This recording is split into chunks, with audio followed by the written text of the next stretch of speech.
A'udhu billahi minash shaitanir rajim. Bismillahir rahmanir rahim. Day 5 of studying Surah Al-KAHF.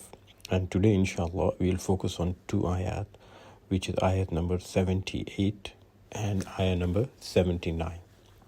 So ayat number 78 is where Khidr says to Musa, Bismillahir rahmanir rahim, قال هذا فراق بيني وبينك سأنبئك بتأويل ما لم تستطع عليه صبرا. So he says, هذا فراق بيني وبينك. This is the parting between you and me. سأنبئك. So listen, بتأويل, the reasons, ما لم تستطع, things that you are unable to hold patience on, عليه صبرا, which you were not patient about. So he says, now this is the parting between me and you, and I will tell you the interpretation of those things over which you were unable to hold patience. And then, ayat number 79, he says, أما السفينة فكانت لمساكين يعملون في البحر فأردت أن أعيبها وكان وراءهم ملك يأخذ كل سفينة غصبا. So he says, أما السفينة, as for the ship, فَكَانَتْ لِمَسَاكِينَ, it belonged to some poor people, maskeen people, some needy people, يَعْمَلُونَ فِي الْبَحْرِ, who were working in the sea. فَأَرَدْتُ أَنْ أَيَّبَهَا, so I wished to make a defective damage in it. Now, ayyab is from ab. Ab is a damage, but this is kind of a damage which is repairable. So it's a temporary damage, making an ab, which could be fixed. And it's just making the ship unserviceable. It's not irreparable damage. Irreparable damage would be total destruction of the ship. He didn't destroy the ship. He just make an ab in it, a defective damage in it. And why did he do that? وَكَانَ وَرَاءَهُمْ مَلِكٌ, as there was a king after them, يَأْخُذُ كُلَّ سَفِينَةٍ غَصْبًا, who was seizing every ship by force. So now Musa understands that the damage he caused, it was not that he was being mean to these people who were already good people. They got them aboard the ship, got them on board. They did not charge them any money. And when they reached the other corner, probably everyone else left and they were the last one to leave, and just before leaving he rips the plank and makes a defect in the boat, a kind of a defect which wouldn't sink the ship immediately but would make it temporarily unserviceable. Now there are three things here which we have to focus on, and this ayah is very, very important. It's got a very important lesson in it. In fact, it has three lessons which I'll go inshallah one by one and try to explain to the best of my knowledge and understanding. Number one, Allah Ta'ala has made a promise in the Quran, and this is a divine promise. Inna ma'al usri yusran, fa inna ma'al usri yusra. With every difficulty there is ease, and definitely with every difficulty there is going to be an ease. So for every difficulty, in fact, there are two eases. Two good things come out of every bad situation or every difficult situation that happens. Let's apply it on this situation. So, the boat is damaged. What's the first ease for the ship owners? Now, the first ease, as Khidr mentioned, is that the boat is not going to be confiscated by the king. When the king's soldiers come to take away all the boats, they will see this boat, it's got a damage in it. A plank is broken. If they take it to water, it'll sink. So they're going to leave this boat and take all the other boats away. That's the first ease. Now, what is the second ease? Now, think of it. This ship belongs to poor people who go to sea to work and earn their living. Now, the damage is temporary damage if those poor people have sabr, perseverance. And after the king's men are gone, they repair the boat. Now the boat is serviceable. They can go back to sea and they can earn their living. But inshallah, they'll earn more because the competition is gone. All the other boats have been taken away. And now Allah has given them two eases. The boat is still with them. The king didn't take it away. and all the competition is gone, they'll earn more, inshallah. And the free passage they gave to Khidr and Musa, it would be more than compensated by the earning they'll make. So Allah's promise, inna ma'al usri yusran fa inna ma'al usri yusra. How perfectly Allah's promise is fulfilled on this situation. Let's see another place in the Quran. A beautiful story which Allah Ta'ala says is the best story of all stories. The story of Yusuf alayhi salam. Now, imagine the grief. Imagine the loss. Yusuf alayhi salam is thrown in the dry well by the brothers. They want to kill him. But what happens? Inna ma'al usri yusra. Allah saves him. He does not die. Fa inna ma'al usri yusran. Inna ma'al usri yusra. The second is, he's taken to Egypt. He is kept there by the rich man who is ruling part of Egypt, Aziz Misr, and he brings him up like his own son, like royalty, and teaches him how to read and write. Now, later on, another difficulty comes to Yusuf alayhi salam. He's accused of of indecency, which he did not commit. And the case goes to the king and to the Aziz. And it's in his own house. And the accuser is his wife. So, with that accusation, the punishment initially thought for Yusuf alayhi salam was that he should be killed. But when one of the advisors of the Aziz Misr says that look at the evidence, his shirt is torn from the back, not the front. So he was trying to run away and somebody grabbed him from the back, the forensic evidence, and tore it. It's not his fault. So Aziz Misr decides to put him in jail. He knows that he's not wrong, but he still puts him in jail. So first is, Allah Ta'ala helped him out of that situation by giving forensic evidence through a man, and his punishment was commuted from a death sentence to a prison. So there's the first is. Second is, in the prison he meets a person, he gives a dream interpretation, that person goes out, he becomes a very close worker in the palace of the king, and then he recommends Yusuf alayhi salam to the king, and the king brings him out and makes him a minister. So, inna ma'al usri yusran, fa inna ma'al usri yusra. That is the first lesson. Second lesson, number 2. Whenever you lose something in life, you lose property, money, status, opportunity, or a loved one. Whenever you lose someone, you have lost it. But that opportunity, that money, that property, that person that you love is still with Allah, because everything is with Allah. So, inna lillahi wa inna alayhi raji'un. When you have any loss, even like this defect in the ship, what do you say?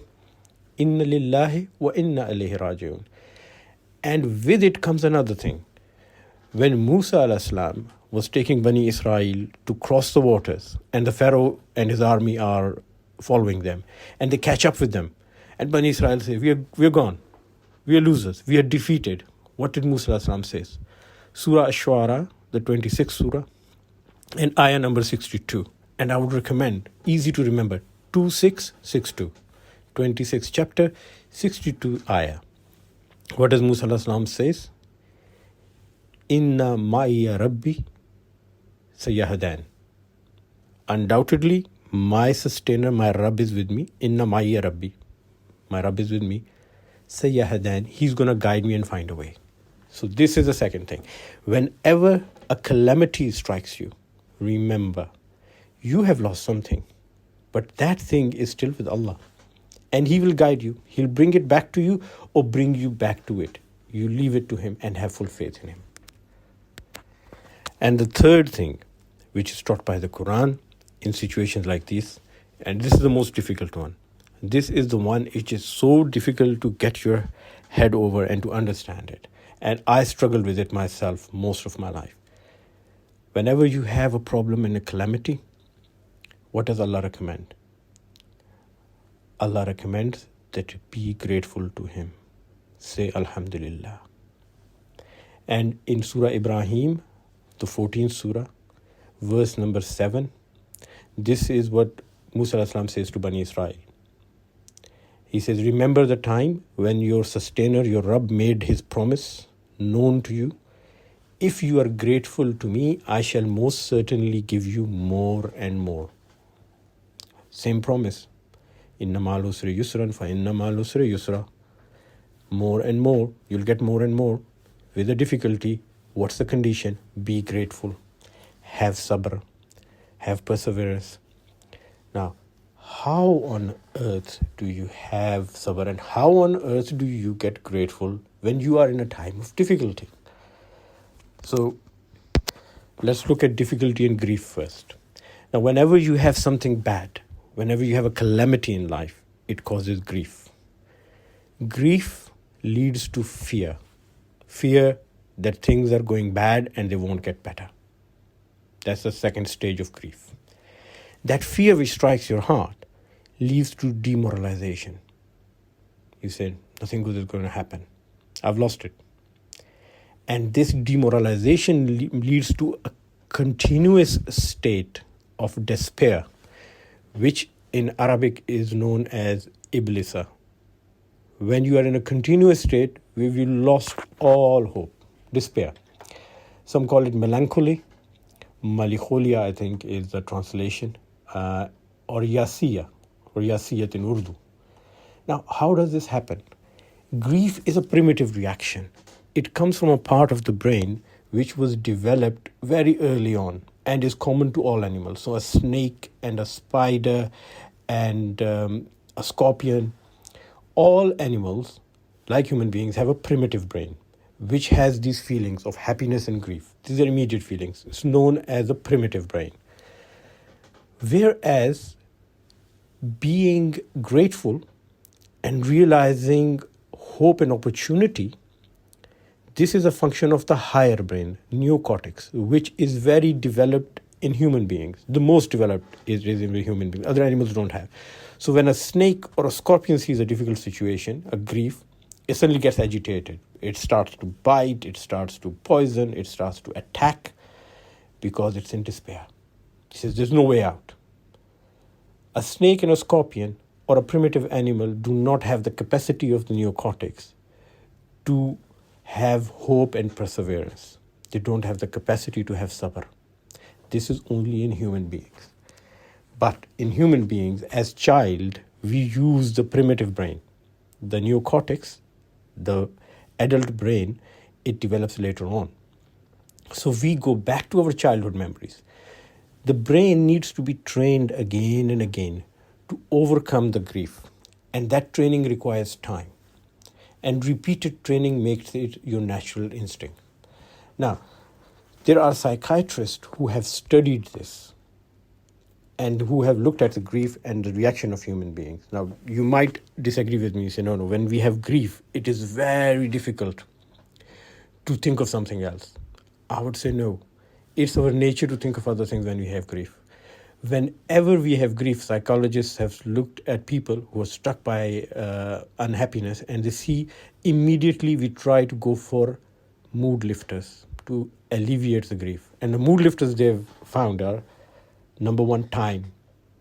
Time passes by, you give time, you lock yourself in the room, and the grief decreases. Number two is crying, and crying is a big relief for the grief. And as you see, when Yaqub al-Islam lost Yusuf al-Islam, he cried. And that was his way of getting out of grief. And he cried and cried and cried. And people said, why are you crying? And he said, you can't understand my pain. There's nothing wrong with crying. Next thing is distractions. We try to distract ourselves. But what are these distractions? Normally, we have temporary distractions, like watching TV, entertaining ourselves, having food. Sugar-rich food is a big distraction, and it works, but only in short term. And then people go to drugs, smoking, drinking alcohol, cocaine, all kinds of drugs. But the problem, the psychologists and psychiatrists say, these are all temporary. The distractions are temporary.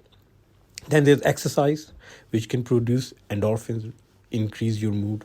That is temporary too. Then there are small triumphs.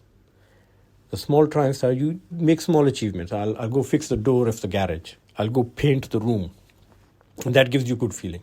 But that also is temporary. Three things that psychiatrists and psychologists have found are the best And those three are mentioned in the Quran. First is, like Allah said, be grateful. At time of difficulty, be grateful. And the psychologists and psychiatrists call it cognitive reframing. At the time of despair, all your brain chemicals and all your brain pathways are activated for depression. Primitive brain is active.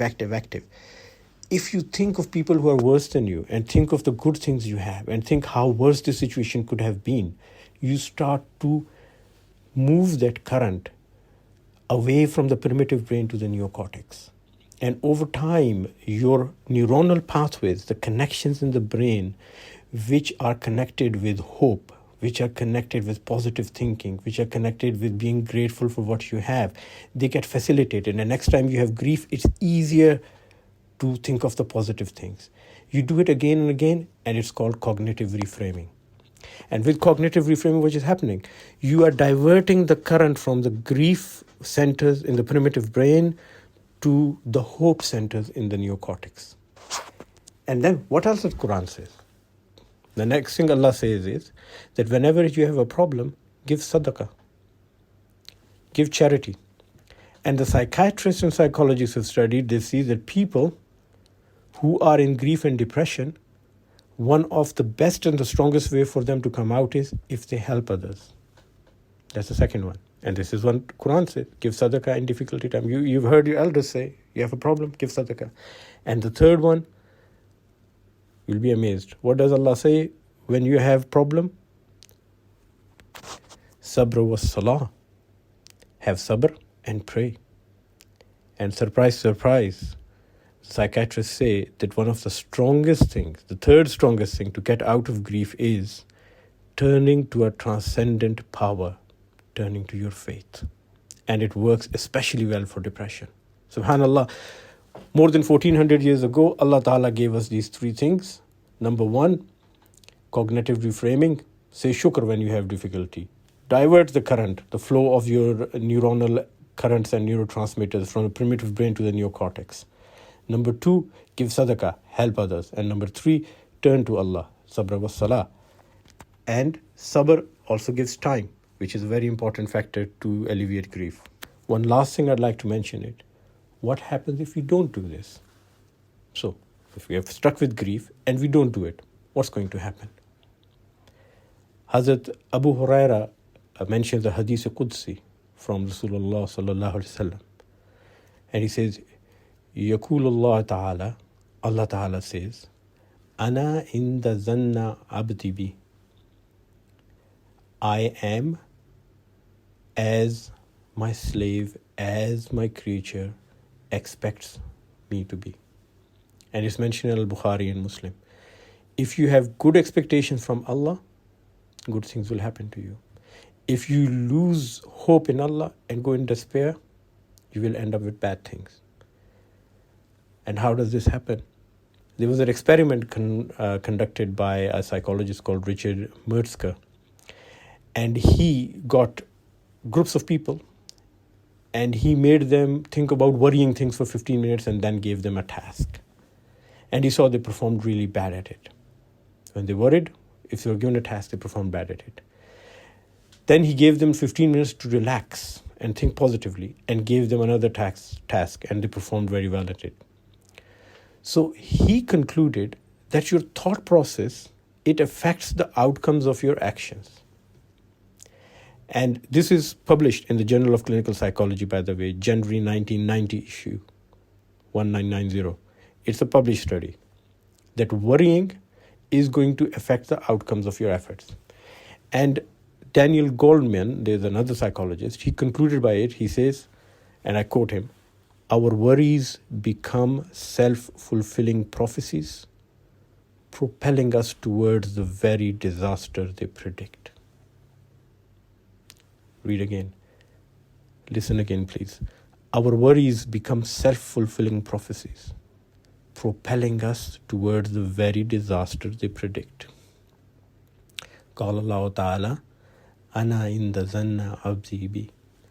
Allah says, I am what my abd, my slave, expects me to be. He has made the good destiny for you. He's made the not so good destiny for you. Al-qadri khayrihi wa sharrihi min Allah ta'ala. You choose.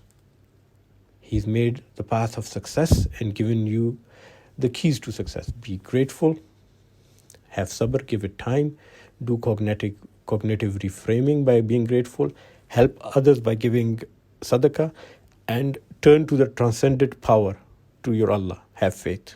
He's given you the key and will take you to the path of success. Leave all of these and you go to the qadri sharrihi. So whatever Allah Ta'ala has mentioned in the Quran, alhamdulillah, each and every experiment and study is proving it. So this is all for today, inshallah. It's been a little long study today.